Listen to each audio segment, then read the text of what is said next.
Vamos abrir as nossas Bíblias no livro do Saltério, no Salmo de número 110, diz assim a palavra do Senhor. Salmo de Davi: disse o Senhor ao meu Senhor, assenta-te à minha direita até que eu ponha os teus inimigos debaixo dos teus pés. O Senhor enviará de Sião o cetro do seu poder, dizendo: domina entre os teus inimigos, apresentar-se-á voluntariamente o teu povo, no dia do teu poder, com santos ornamentos, como o orvalho emergindo da aurora, serão os teus jovens. O Senhor jurou e não se arrependerá. Tu és sacerdote para sempre, segundo a ordem de Melquisedeque. O Senhor, à tua direita, no dia da sua ira, esmagará os reis. Ele julga entre as nações, enche-as de cadáveres, esmagará cabeças por toda a terra. De caminho bebe na torrente, e passa de cabeça erguida. Meus irmãos, o Salmo 110 é muito importante para a fé cristã. Claro que toda a Bíblia é importante para a fé cristã, mas tem uns textos que são mais usados, são mais lembrados, são mais enfatizados do que outros, não é verdade? Se eu perguntasse aqui para vocês qual que é o texto mais citado da Bíblia, talvez vocês não lembrassem do Salmo 110, né?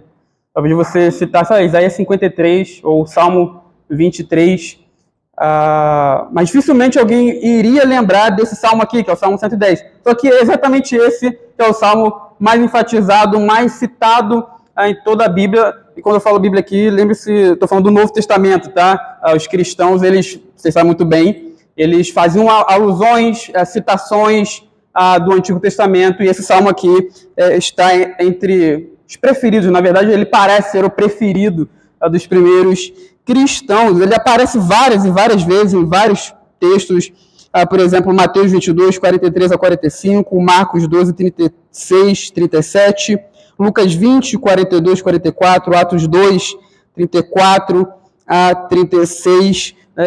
Eu citei aqui alguns textos, não todos, alguns só, para vocês terem uma noção de quantas vezes, né, esse salmo é usado. E por que ele é tão importante? Por que ele foi tão importante para a comunidade ali cristã logo no seu início, né, lá no primeiro século?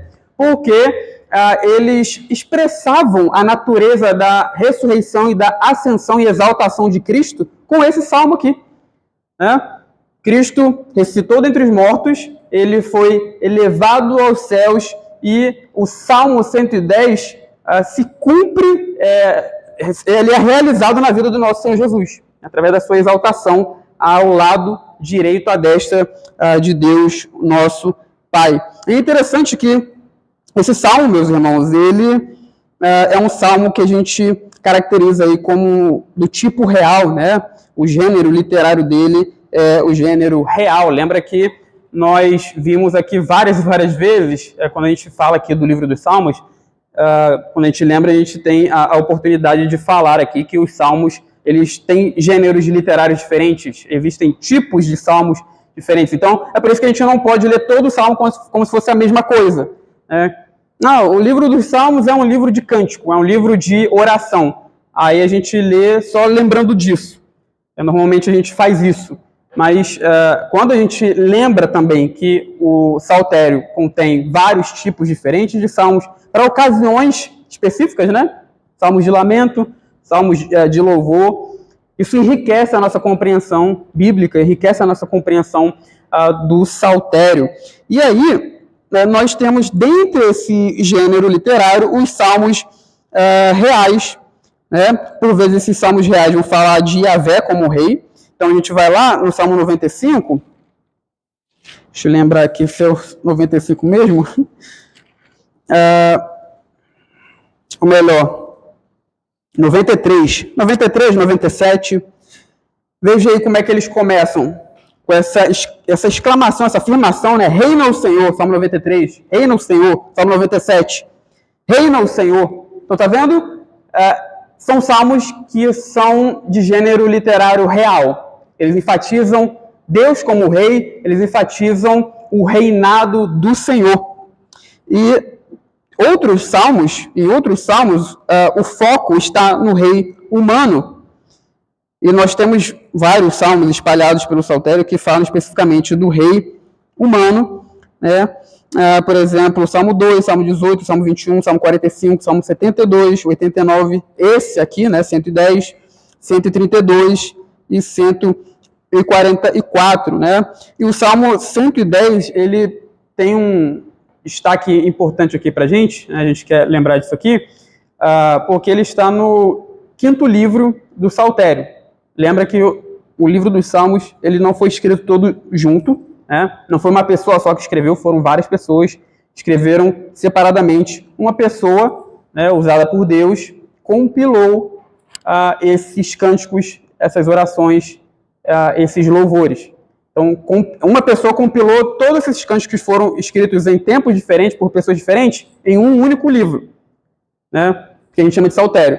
Dentro do saltério, existe uma divisão de 5 livros, tá?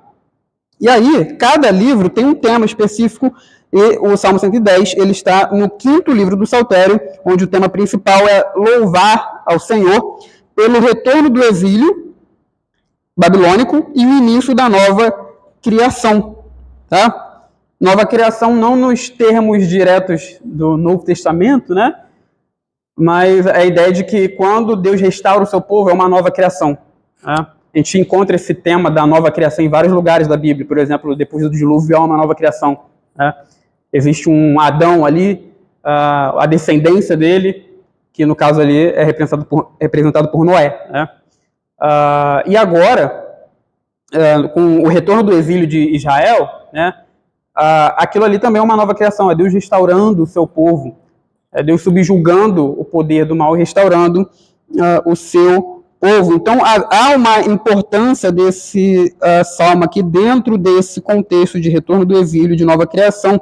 E a importância prática dele está no fato de que, neste período em que o povo de Deus começa a ser restaurado, Israel, ou Judá, né, está sem o seu rei. Então, a restauração do povo de Deus começou quando eles saem do cativeiro babilônico, retornam para a terra, mas há coisas necessárias ali que os israelitas ainda não têm, né, não possuem. E no caso aqui, é o rei. Eles voltam para a terra, eles reconstroem os muros, reconstroem o templo, mas uma coisa necessária está faltando, que é o rei eleito por Deus, né, o rei da casa de Davi. Então, é muito importante esse salmo aqui, porque quando eles cantavam ele, o Salmo 110, eles lembravam da promessa, né? Existia a expectativa deste rei da casa de Davi, que seria entronizado por Deus novamente para reinar sobre Israel, né? Então veja como é importante o Salmo 110 dentro desse contexto de retorno do exílio, né, e nova criação. Ele traz a esperança de uma monarquia restaurada e também sobre a vitória sobre os adversários do povo de Deus, como nós veremos aqui na nossa exposição. Então, o Salmo está dividido aí, meus irmãos, em 2 partes, né? A primeira parte, do verso 1 a 3, vai falar da promessa divina.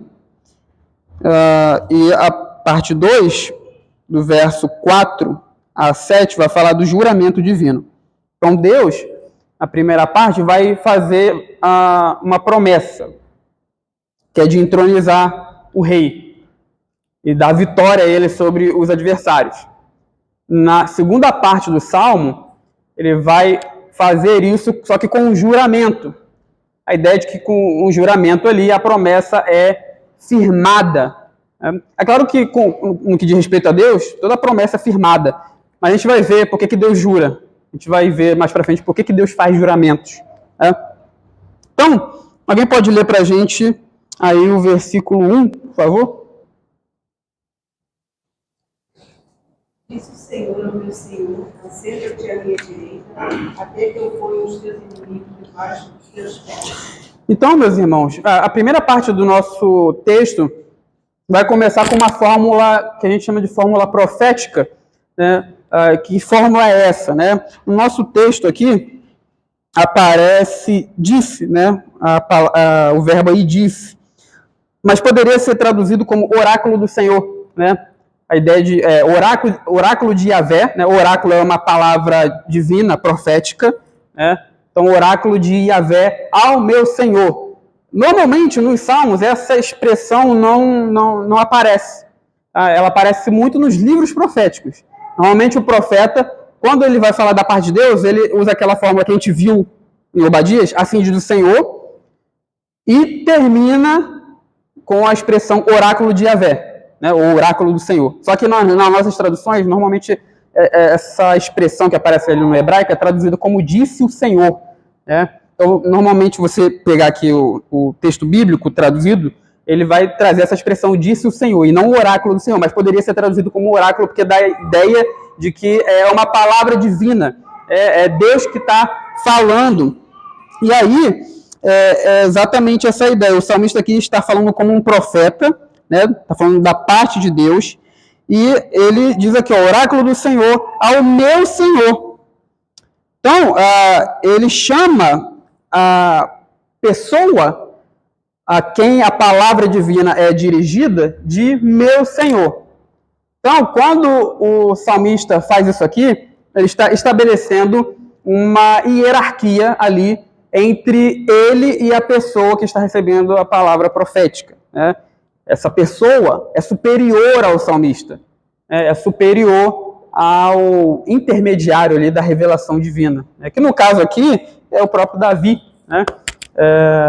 A gente sabe que Davi também atuou algumas vezes como profeta, né? Embora ele quase nunca seja lembrado assim, mas ele atuou assim algumas vezes.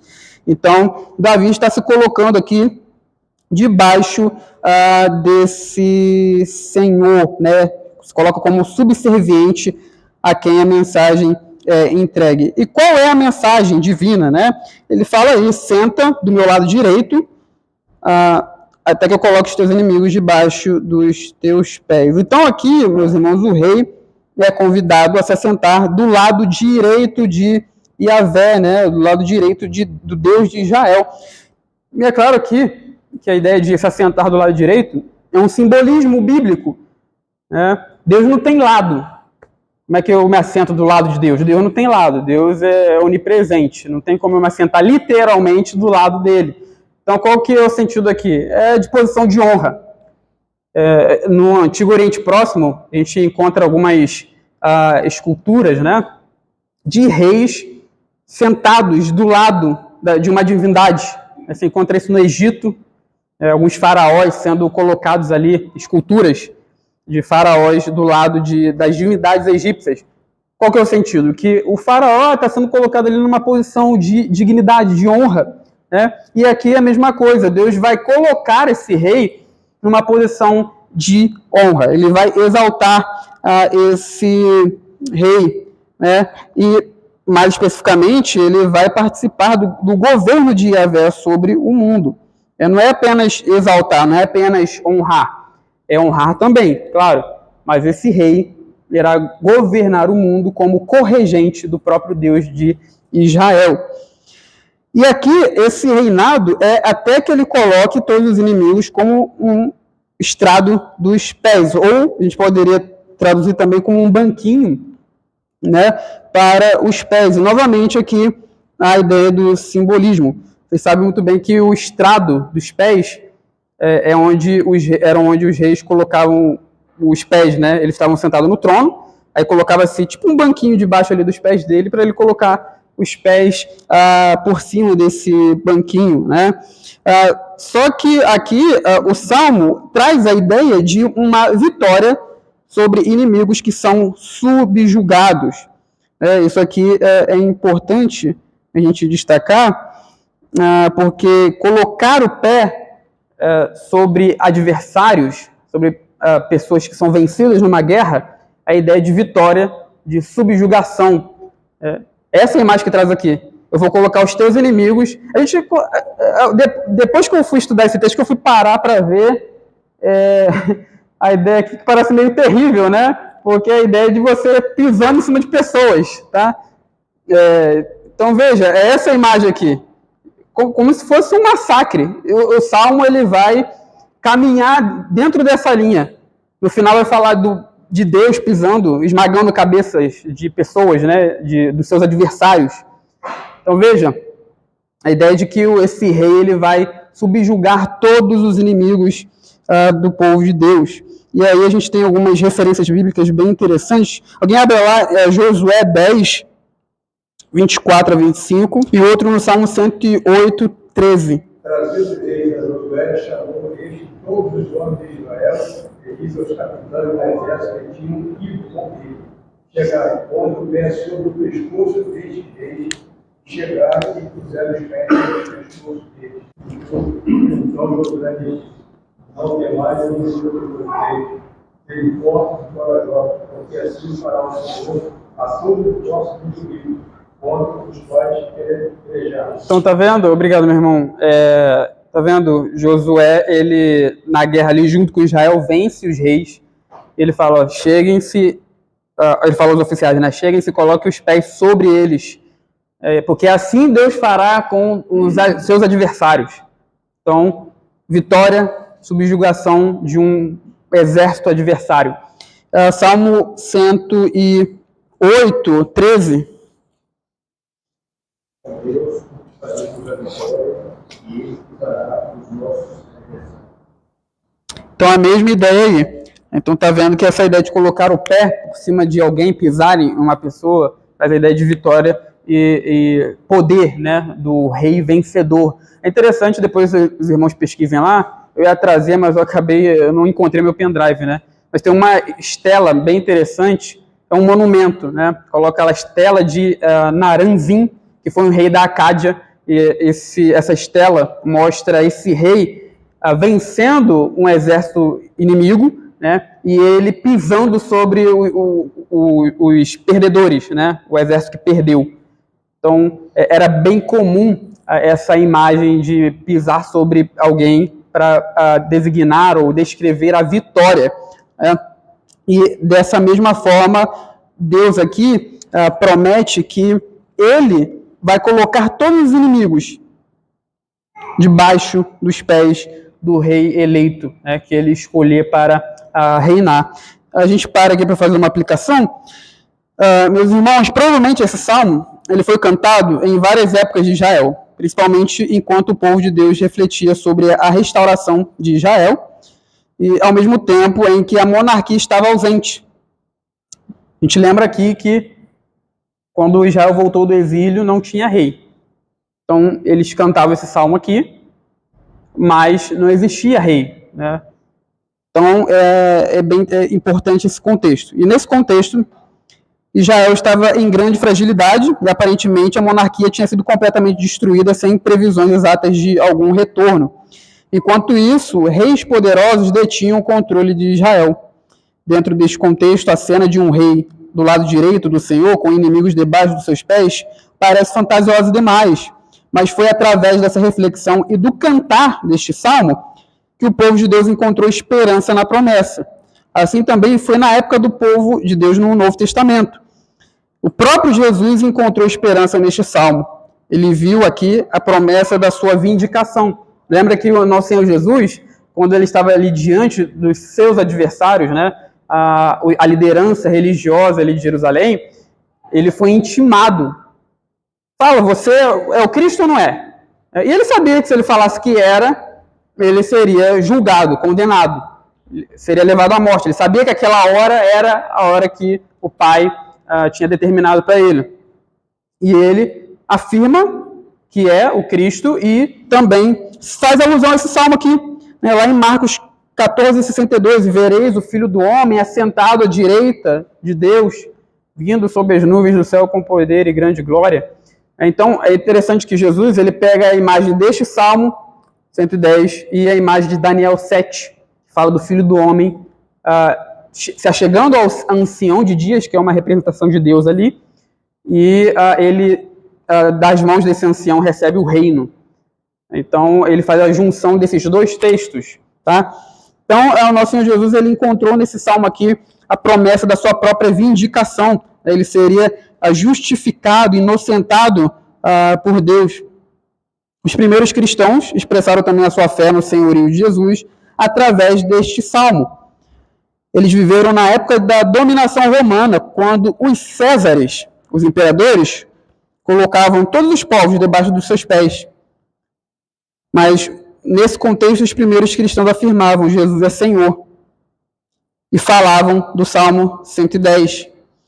Em outras palavras, eles estavam dizendo que Deus cumpriu a sua promessa e o mundo agora tem um novo Senhor que não é mais César, porque a promessa do Salmo ganhou a sua realização no nosso Senhor Jesus Cristo. Senhor era um título imperial, era um título dos Césares, mas os cristãos eles falavam, Salmo 110, disse o Senhor Yahvé ao meu Senhor, assenta-te à minha direita até que eu ponha os teus inimigos por estrado dos seus pés. Então, a ideia de que Deus exaltou Jesus ao senhorio supremo sobre o mundo. Agora, o mundo não está mais sob o controle dos Césares.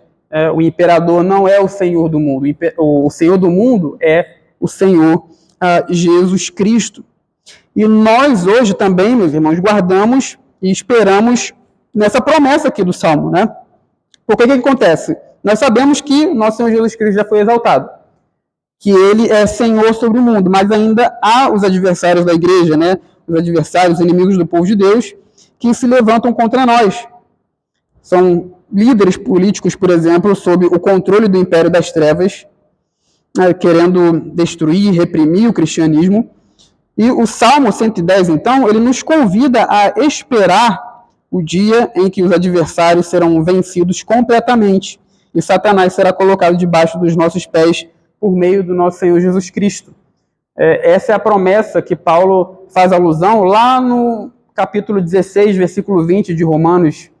Romanos 16, 20, diz assim, e o próprio Deus da paz em breve colocará debaixo dos vossos pés a Satanás.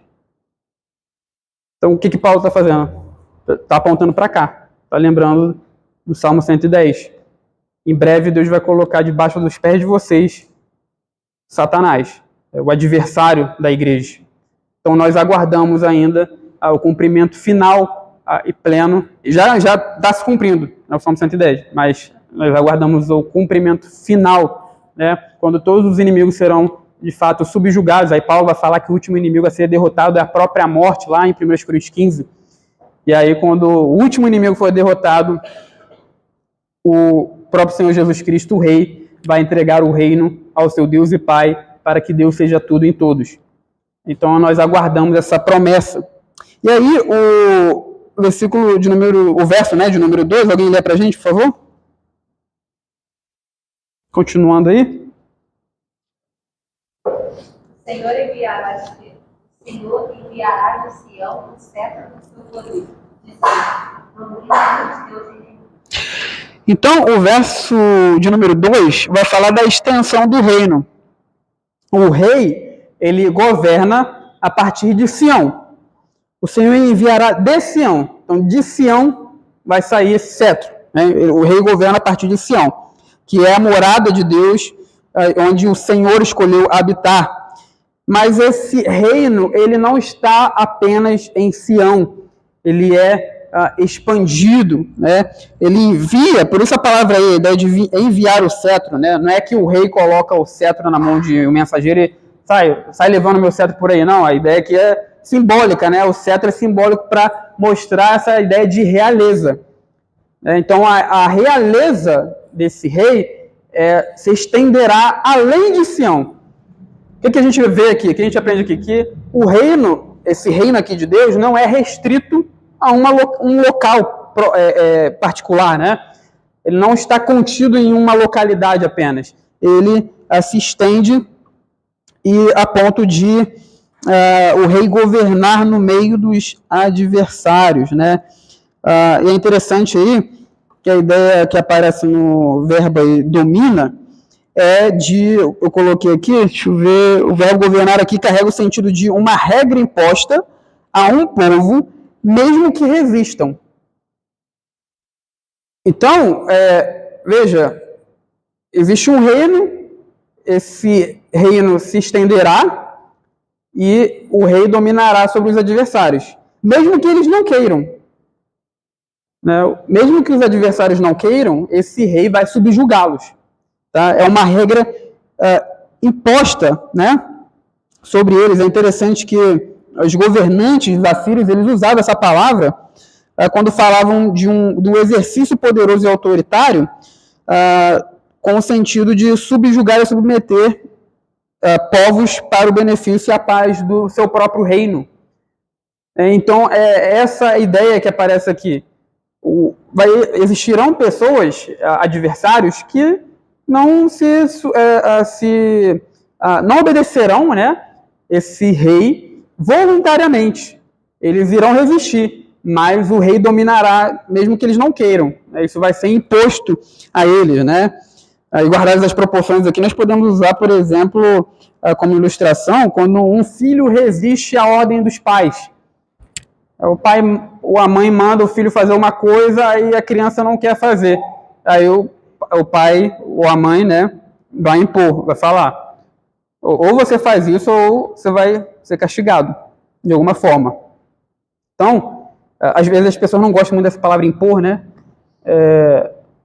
Mas essa palavra ela não é ruim necessariamente, né? Alguns contextos é ruim, mas nesses casos não.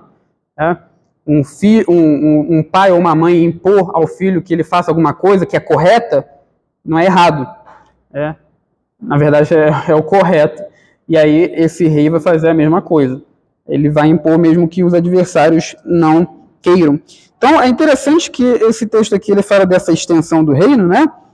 E às vezes as pessoas imaginam e querem também que o reino de Deus fique restrito só a Sião, usando, né, que Sião como um símbolo. Elas falam, né? Falem do rei de vocês somente na igreja, ou falem do rei de vocês somente na casa de vocês. Não traz esse negócio de Jesus para cá, não. Né? Porque elas querem que o reino fique restrito apenas a um local. Isso traz a ideia de distanciamento, né? Se o reino está distante delas, elas vão se preocupar com isso. Né? Não tem que se preocupar.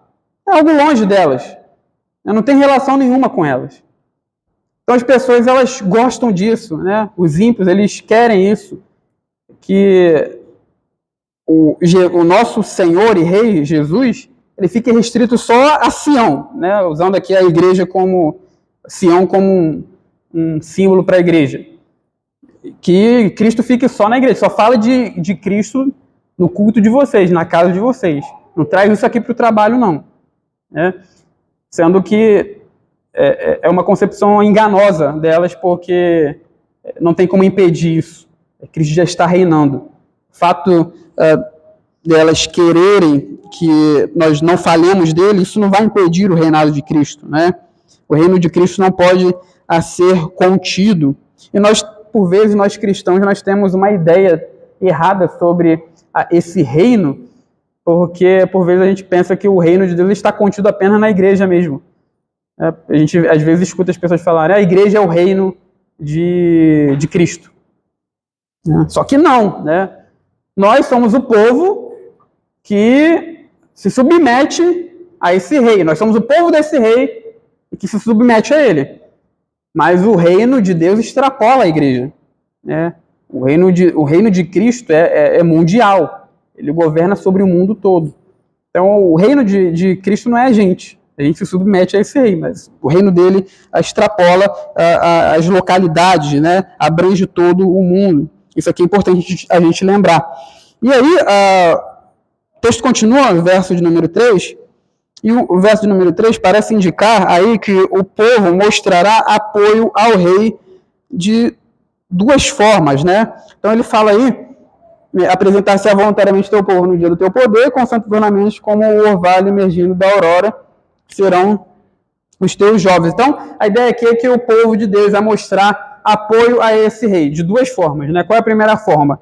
Eles vão se apresentar com ofertas voluntárias. A ideia de apresentar-se voluntariamente não é apenas de aparecer diante do rei ali por livre e espontânea vontade, mas traz a ideia de aparecer com ofertas voluntárias, né? Provavelmente agradecendo a Deus pela entronização do rei. Tanto é que parece que é um contexto até mesmo de festa, quando fala aqui dos santos ornamentos, a ideia de que o povo está vestido para essa ocasião. Então, eles se apresentam ali mostrando solidariedade, apoio ao rei que é entronizado. E também, o texto fala aí de jovens que servem ao rei e se apresentarão provavelmente para a batalha. É quando fala aí que, como orvalho emergindo da aurora, serão os teus jovens, né? Então, jovens aqui prontos para a batalha. E aí, a comparação aqui com o orvalho tem a ideia de que, como o orvalho aparece repentinamente ali, de manhã, como um símbolo também da bênção, assim serão esses jovens. Esses jovens serão uma bênção ali, servindo ao rei na batalha. E aí a gente vai para a última parte, né, segunda e última parte do Salmo, que vai falar sobre o juramento divino, né, do verso 4 a 7. Então, alguém lê para a gente o verso 4, por favor?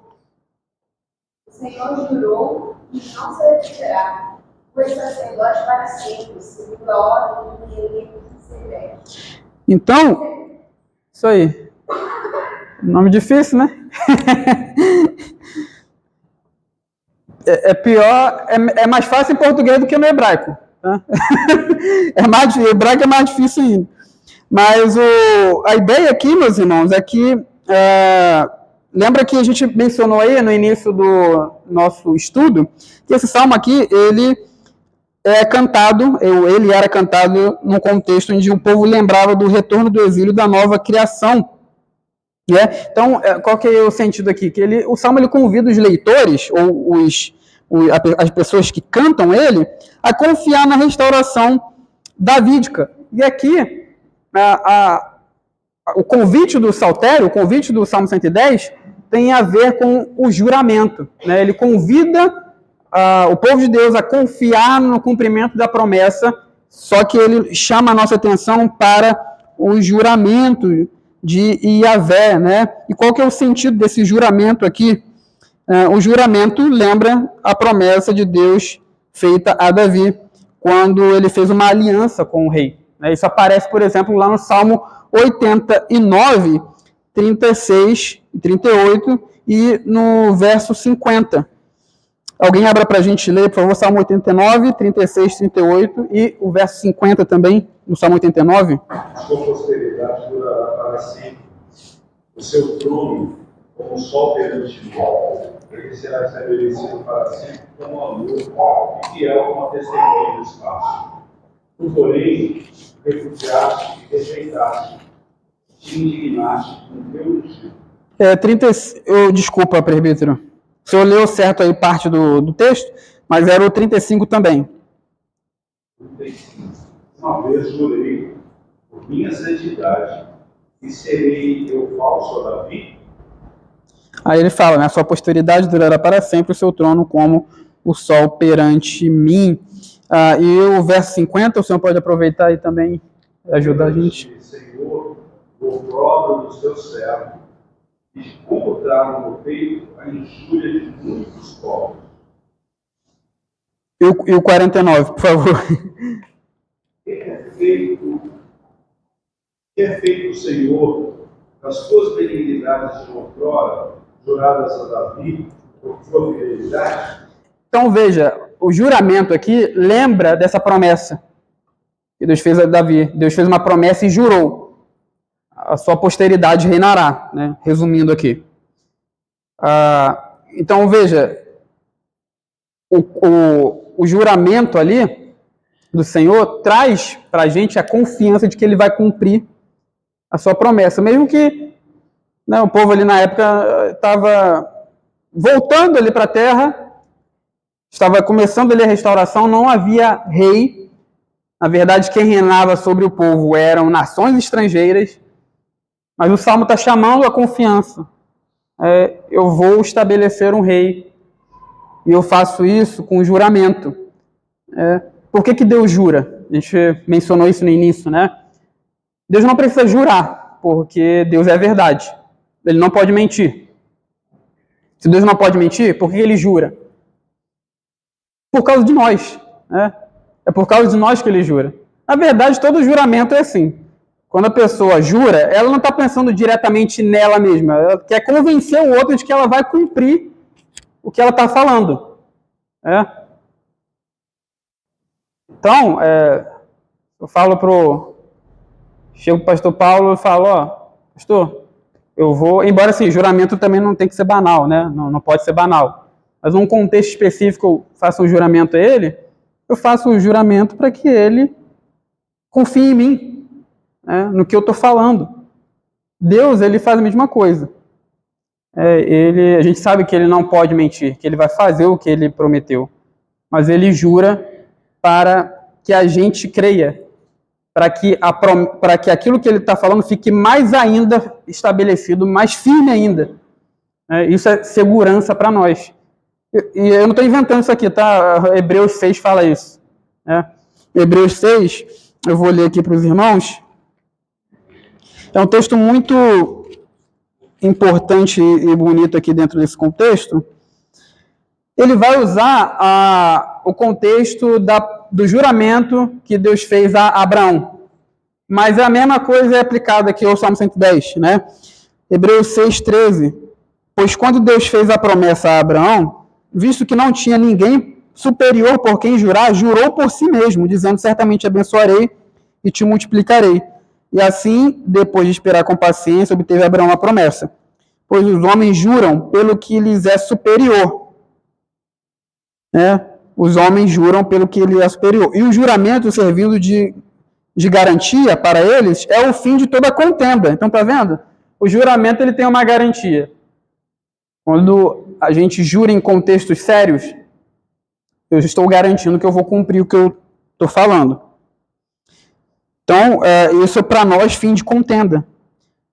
Por isso, Deus, quando quis mostrar mais firmemente aos herdeiros da promessa a imutabilidade do seu propósito, se interpôs com o juramento, para que, mediante duas coisas imutáveis, nas quais é impossível que Deus minta, forte alento tenhamos nós que já corremos para o refúgio, a fim de lançar mão da esperança proposta, a qual temos por âncora da alma segura e firme, que penetra além do véu. Então, ele vai até citar o texto do Salmo 110, onde Jesus, como precursor, entrou por nós, tendo se tornado sumo sacerdote para sempre, segundo a ordem de Melquisedeque. Aqui a gente já entregou a interpretação lá do Salmo, porque ele faz essa ligação entre o sumo sacerdote, segundo a ordem de Melquisedeque, e o próprio Jesus, E qual que é essa ideia aqui de sacerdote, segundo a ordem de Melquisedeque? Quem que era Melquisedeque, Vocês sabem aí que Melquisedeque foi o rei sacerdote que se encontrou com Abrão depois que ele voltou lá da guerra com os reis, porque Ló foi sequestrado.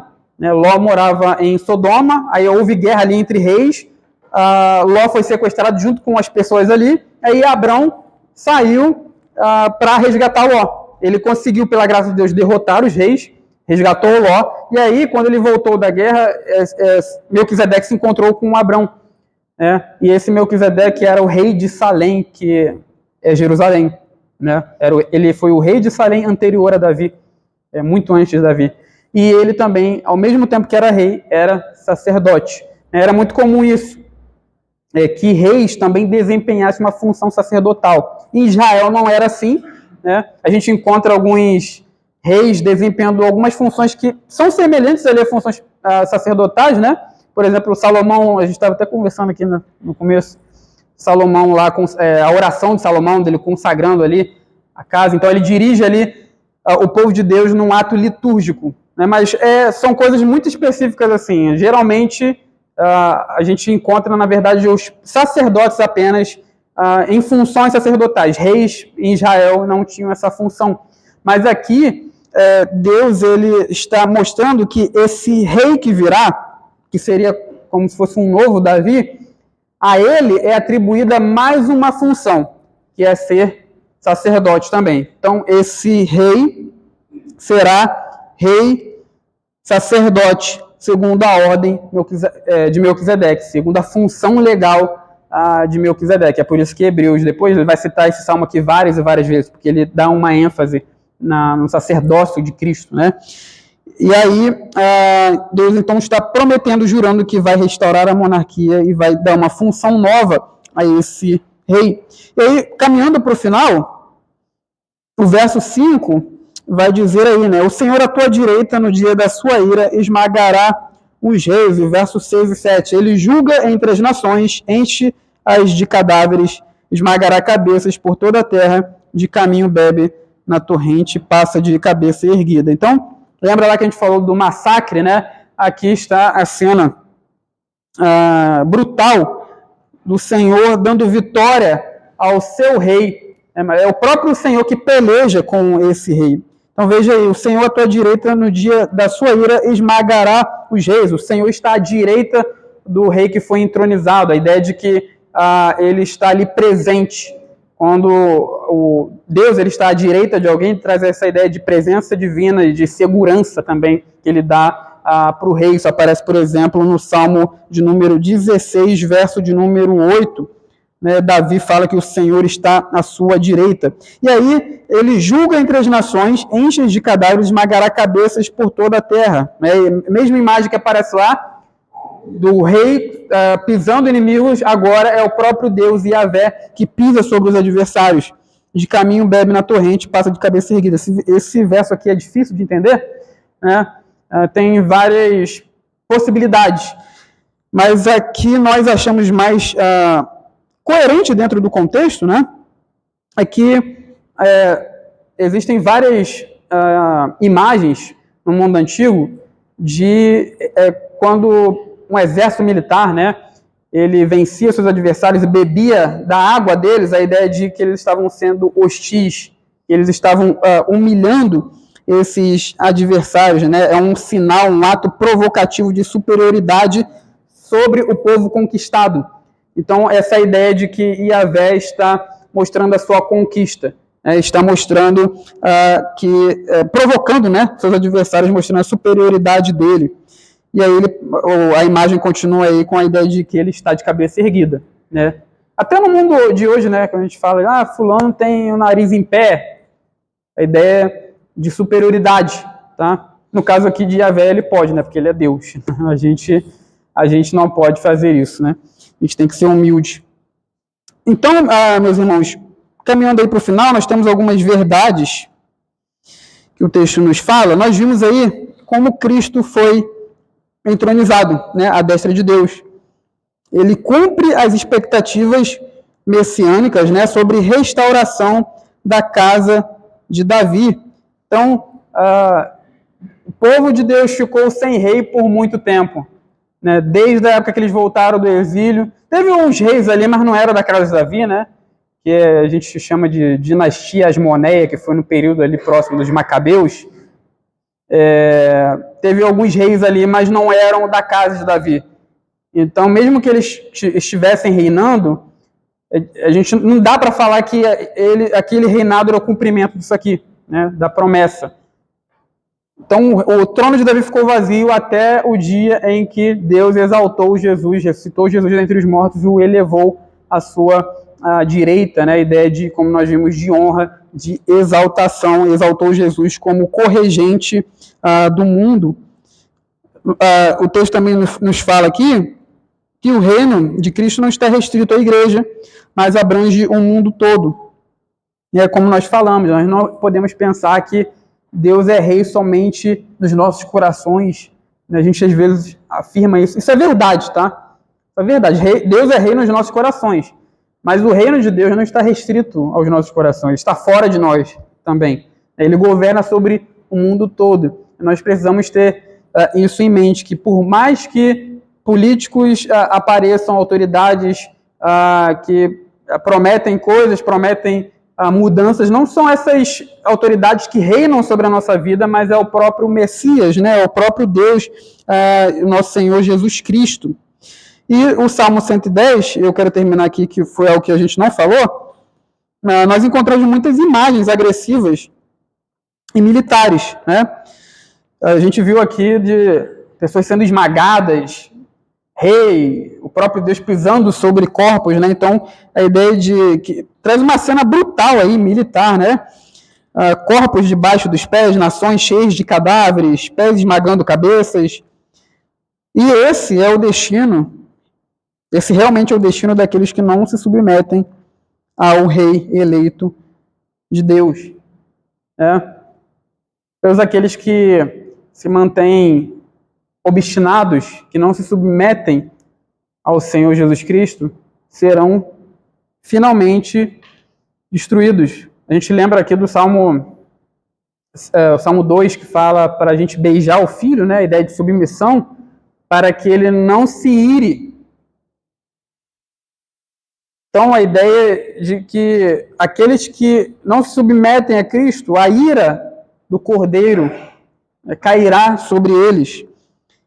E Paulo, escrevendo em 2 Tessalonicenses, capítulo 1, versículo 8, ele vai falar da destruição daqueles que não conhecem a Deus e não obedecem ao Evangelho do nosso Senhor Jesus Cristo.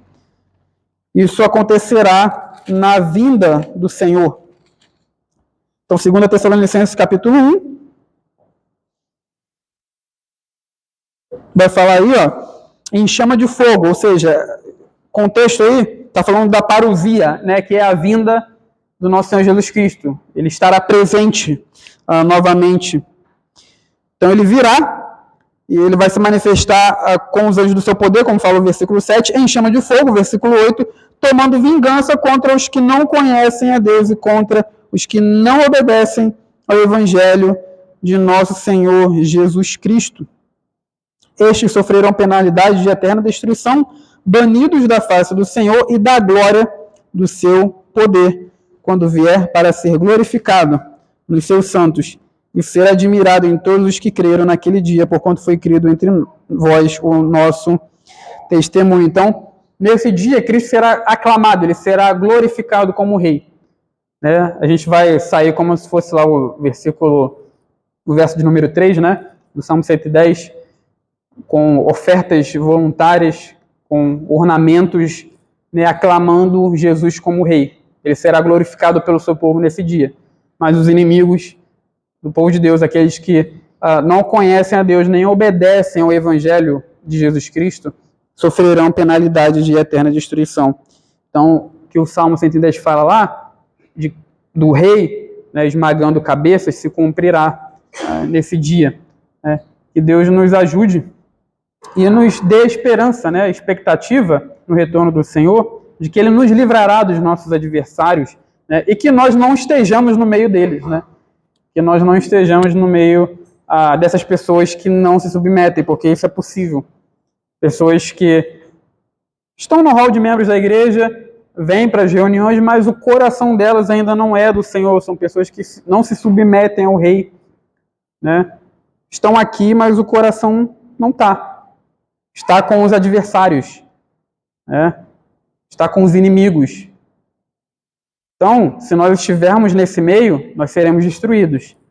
Que Deus nos guarde para que nós nos submetamos ao Rei, que é o nosso Senhor Jesus Cristo. Então, nós terminamos aqui o estudo do Salmo 110. Alguém tem alguma pergunta? Ou alguma uma colocação? Quando ele escreve esse salmo, escrevendo como se ele fosse um israelita comum, falando de Yahvé, ele tinha noção de que ele estava falando de Messias. Tem alguma... Não, eu vi algumas... Na verdade, eu vi uma pessoa só falando, né, que possivelmente é um salmo que ele escreveu para Salomão. Porque acho que é no 1 dos Reis 5:3, se eu não me engano, vai falar que Salomão subjugou os adversários e tal, né? E a gente tem salmos reais, assim, muito parecidos com esse aqui, feitos a Salomão. Se eu não me engano, Salmo 72, né? Salmo 72, deixa eu ver aqui.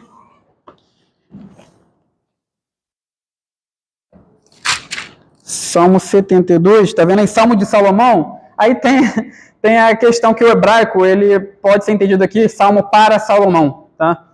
E é interessante que a gente vê aqui, a pessoa que está escrevendo está falando várias coisas do rei. Seria estranho Salomão ficar escrevendo um salmo tipo, sobre ele mesmo, entendeu? Nunca aparece isso na Bíblia, nunca acontece isso.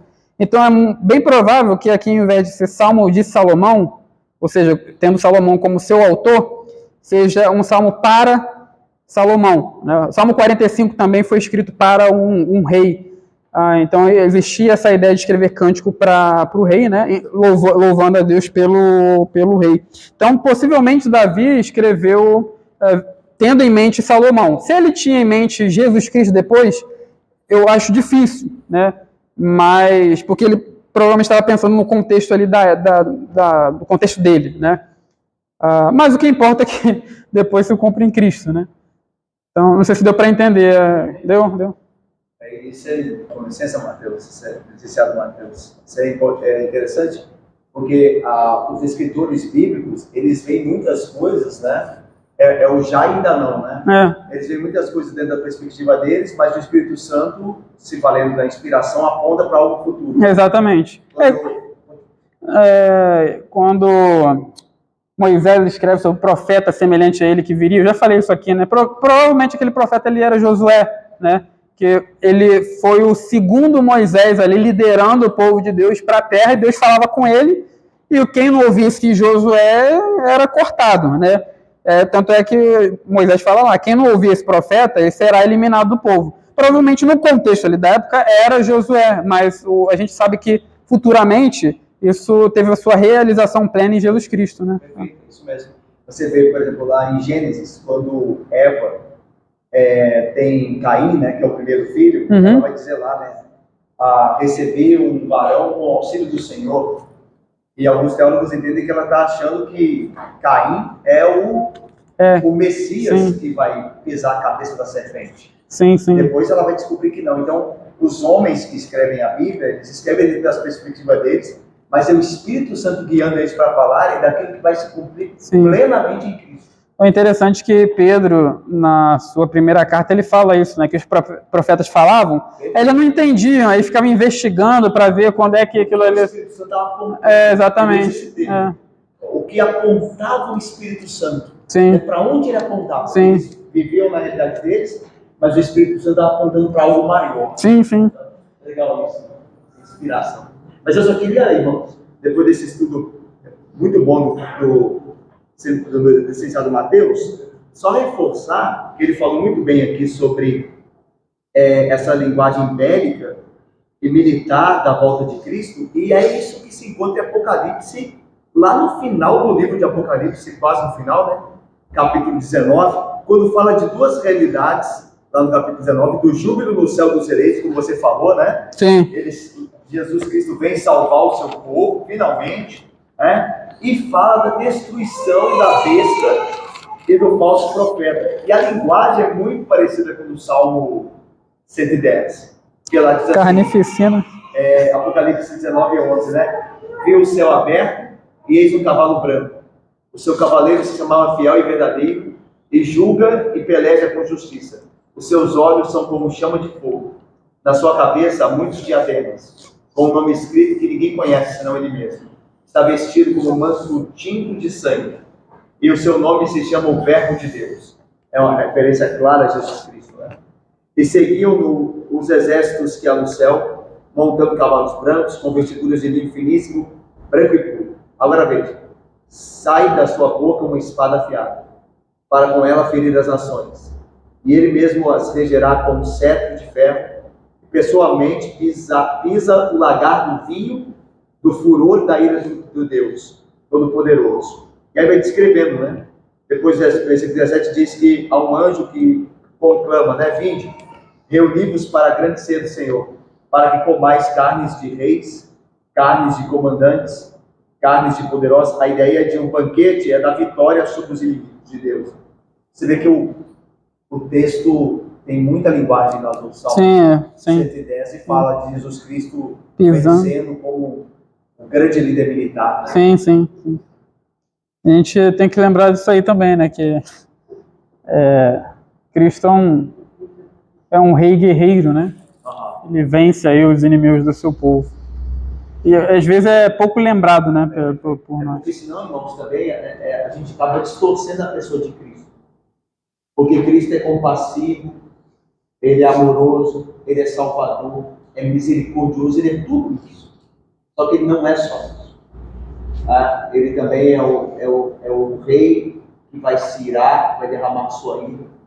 Então, a Bíblia fala de um Cristo, tanto que Paulo vai dizer isso. Paulo vai dizer assim, considerai, pois, a bondade e a severidade de Deus. Essas duas coisas devem estar na nossa mente. Não apenas um Deus também só severo, porque senão é um Deus só de terror, E Ele não é assim para nós, pela graça. Mas ao mesmo tempo não é um Deus que tolera. Nossas duas imagens têm que estar bem presentes para que a gente viva honrando a Deus como Ele merece ser honrado. E ter entendimento de quem Cristo é de fato. Você viu o que o Paulo mencionou no Apocalipse 19? Eu queria saber se a igreja que está na liderança já foi arrebatada. Então, normalmente na igreja presbiteriana, normalmente a gente entende que sim, porque a gente não. O que é o arrebatamento, né? O que é o arrebatamento para a gente? É quando Cristo vier, né? E nós nos encontraremos com Ele. A gente não vai sair da terra, porque o pensamento comum é esse, né? Cristo virá. Aí vai todo mundo sumir do nada, vai ficar roupinho aqui, né? E vai sumir para ir para o céu. Aí daqui, durante esse período que a igreja vai estar no céu, vai ter a grande tribulação, né? Aí vai acontecer carnificina aqui embaixo, né? Só que a ideia, a Bíblia, eu não vejo assim muita evidência para isso, tá? Qual que é a ideia? Cristo vem, está lá em 1 Tessalonicenses capítulo 4, né? Cristo vem, os mortos ressuscitam, nós que estamos vivos somos transformados e somos elevados para o encontro com o Senhor nos ares. Essa imagem de ser elevado para se encontrar com Cristo, eu particularmente entendo como simbólica, tá? João Paulo ele está usando a figura lá de Daniel 7, da visão de Daniel, do Filho do Homem, né? Que é justificado por Deus. Então, eu não sei se literalmente Paulo tinha em mente que nós vamos flutuar até o céu para se encontrar, né, com Cristo. Mas a ideia é de que Cristo vai vir e nós vamos se encontrar com Ele. Tá? E é interessante que lá o texto, quando fala do encontro com o Senhor no ar, né, ele usa esse termo também, que é a vinda, que no grego é parousia. A parousia, no contexto ali de Paulo, o que era? Ela era usada num contexto quando um dignatário, né, um governante visitava uma cidade. Quando esse governante visitava a cidade, ele era escoltado, né, a cidade se encontrava com ele e ele era escoltado para dentro da cidade. Então, a ideia é de que quando Cristo vier, a parousia, ele não vai tirar a gente para ir para outro lugar. A gente vai se encontrar com ele e vai vir para cá, para a terra, vai ficar aqui, né? Então, é essa a ideia.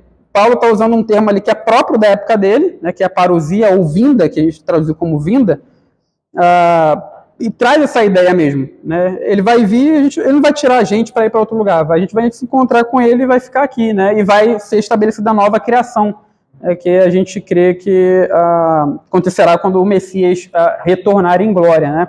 Então, esse negócio de arrebatamento para ir para o céu, isso é mais um pensamento muito comum dentro da teologia pentecostal, né?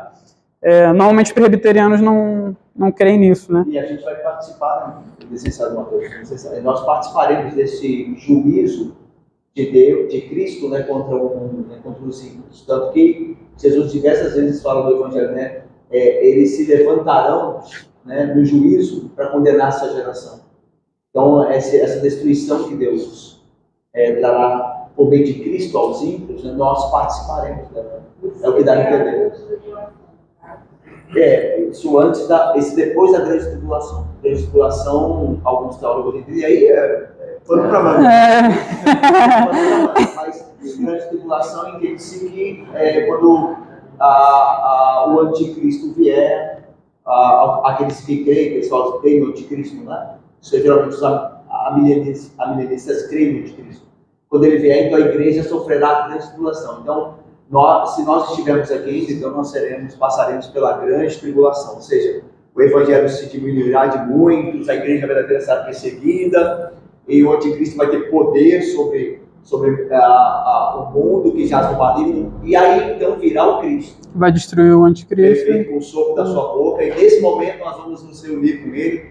Aí como o Mateus disse, literalmente, como alguns entendem, que nós vamos realmente subir até as nuvens, nas alturas, para nos encontrarmos com ele nas alturas. Esse independente, de um jeito ou de outro, nós estaremos com ele. Então, essa ideia, vamos participar de tudo isso. desse escatom, né, desse último grande dia. Nós estaremos lá conscientemente vendo tudo isso. A glória de Deus. Então se preparem para a grande tribulação. Pensou que ia se livrar, né?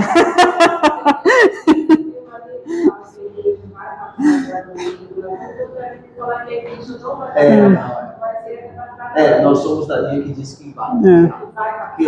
E é melhor se preparar para passar do que ser pego de surpresa, né? Imagina, não vou passar, daqui a pouco. Né? Lá no final da primeira parte do seu estudo, você estava falando sobre a Deus jura, quer dizer, ele não jura porque ele não precisa jurar. Sim. Né? Mas a palavra dele ela se cumpre independente das tentativas do homem, do Satanás, que ela não se cumpre. Então, por exemplo, quando ele fala aqui sobre a posteridade, né, Salomão, os que vieram depois, Sim. a gente vê ali que houve, primeiro, uma divisão do reino.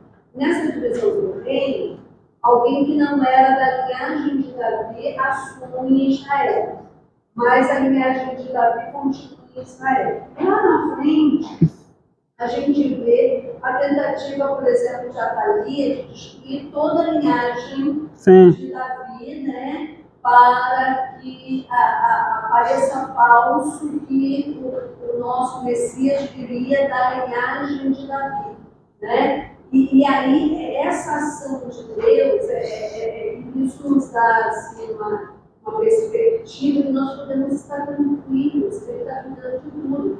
Ali o sacerdote vai, né, e consegue salvar, porque ela manda matar todos os netos, e para que não reste ninguém para que ela possa governar.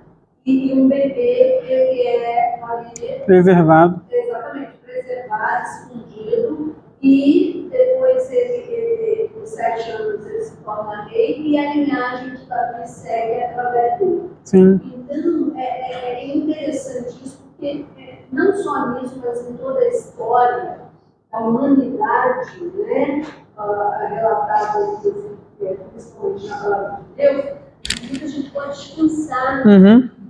É o que você falou, os governantes podem subir, guerras podem acontecer. E aconteceu conosco também, perseguição, mas o que o Senhor falou vai se cumprir, querendo os homens ou não, vai se cumprir. Então, é o que o pastor Domingo estava pregando, né, sobre Satanás. Satanás sabe que o tempo dele está cada vez menor. Então, por mais que ele tente enganar a nós, inclusive, da igreja, está ruim, está ruim, está mesmo, e vai ficar pior. Né? Foi colocado aqui, vai ficar pior. Que nós entendamos e vivamos nessa crença de que Deus é que governa tudo. Sim. Nós não precisamos temer, porque nada do que ele disse vai mudar, porque ele falou e vai cumprir. Sim. Né? Então é só aí a gente, nesse final desse plano, da sua primeira parte do 110, fica muito claro na sua parte. Sim, e é interessante, irmã, que a senhora lembrou bem aí, que é apesar de nós, né? Porque o reino lá da casa de Davi, eles deixaram de se assentar no trono por causa deles mesmos, né? Deus prometeu, olha, sua posteridade durará para sempre, e eles se assentaram no trono, né? Se obedecerem. Desobedeceram, aí ficou esse tempo todo sem rei por causa deles, né? Mas apesar deles, ou apesar de nós, Deus ele mantém a sua palavra, né?